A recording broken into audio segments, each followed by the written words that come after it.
we need a candidate. And so the whole thing about, well, you know, let's encourage them to drop out, or at least say they'll drop out if they're not ahead, assuming neither one would have been at that point in time, and then the party could have put somebody in that they want. Now they still can, of course, but the problem for me was, what's the or else? You see, I can't wait. I couldn't wait. The or else was, I will run.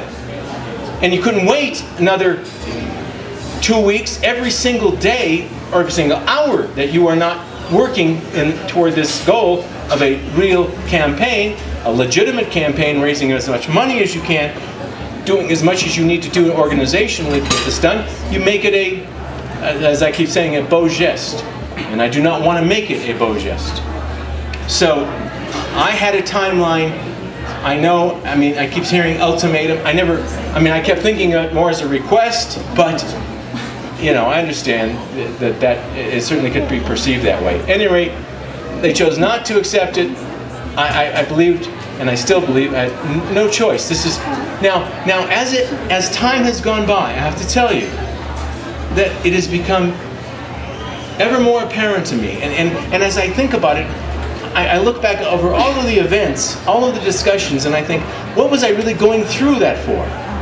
Because in reality, it isn't just so much of can they win, it really is should they win.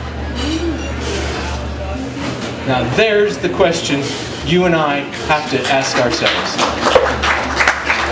Should they? Are these the people we believe, no matter what, I know they are Republicans, so therefore, what the hell? Doesn't matter what they are individually, doesn't matter what their character is, doesn't matter integrity, none of that matters. They're the Republicans, and by God, Tom Tancredo's ruining it. Well, I'm telling you, Tom Tancredo, I do not believe I imploded the Republican Party. I think they did a great job on their own. Okay? And I have to promise you, I mean, I was doing what I could do. Whatever Scott asked me, I did. Whatever the party asked me, I did. And now I think back, and in a way, I wish I had never done that. But I was still operating in that sort of, well, let's, you know, we got to do it because Hickenlooper's the worst thing and all that sort of thing.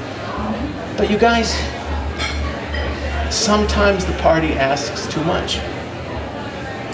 And it has for me. That's where I am. You all are in different places, or maybe you're there, I don't know. I'm just telling you what motivates me, what were the decisions I made and why I made them. And they're complicated, and I wish it was as clear as it, you know, just a 1, 2, 3 thing, but it's not. It's a process. It's an evolutionary process. And I think back now, and I wish I had made other decisions, and I wish I'd done other things.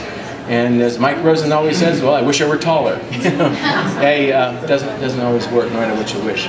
So there we are. Now I offer you an option. If you do not feel good about the alternatives that you have on that ballot, and you may be absolutely dead. You may think that one of the other guys is just the greatest guy in the whole world. Great, wonderful. You know, support him, do whatever you can for them. But I will tell you, for a lot of people, I think they feel as though they're sick of making these kinds of Hobson's choices. And I hope for some people I offer, to them anyway, a choice where they can feel good about the decision. Whether it works or not, whether I become the governor or not, the one thing I can tell you is that what I tell you about who I am and what I will do is something you can take to the bank. Not because I'm telling you that, but because I do have a long, long history in politics, both in state, in executive branch, and the legislative and congressional offices that I've held. And I voted on probably, I don't know, 20,000 things over that course of time. Unfortunately, I hate that because it goes to show you how many laws are constantly, you know, flooding out of these bodies, legislative bodies. I see Ted there, and he knows that one of the things that I remember in the state legislature, people would say all the time, you know, because I introduced and passed, the first year I was there, I passed the 6-bill limitation. It's down to what, 5 now, am I right? 10? And the great, oh my goodness, the opposition I had from that was amazing, because people kept saying, hey, I'm elected to make laws. That's what I'm here for, making laws. You know, and that's what they thought. And I kept saying, no, not really. It's not. There's no commandment. You know, go forth and make laws. No, not Moses. You really shouldn't be advancing in that direction, I don't think. And so I see this gentleman standing up, and I get the idea that it's about time that we can get some Q&A. At any rate, all I'm going to mention is that my life in politics especially has been one dedicated to a certain set of ideas, not always perfect, I'll be the first one to tell you, but as much as I can do and as hard as I could work toward a goal, and that was less government, more freedom.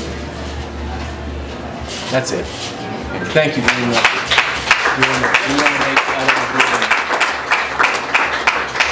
Clearly, your best-known issue is fairly controversial on immigration, but you also hold controversial views on things like personhood, which was defeated 3-1 last time. So given some of these positions, how do you plan to craft a message that resonates with mainstream voters into the general election? Yeah, well, of course, there we go back to this whole idea of what can I say to make people vote for me even if I have to tell them a lie?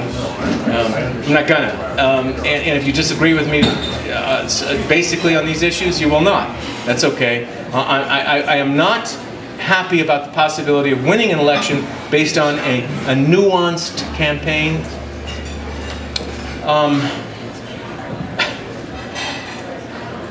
I will leave that to other candidates.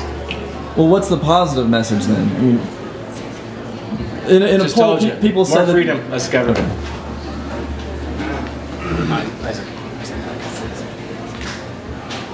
I mean, and by the way, I think many of the things I say are positive to a lot of people, just not to some others.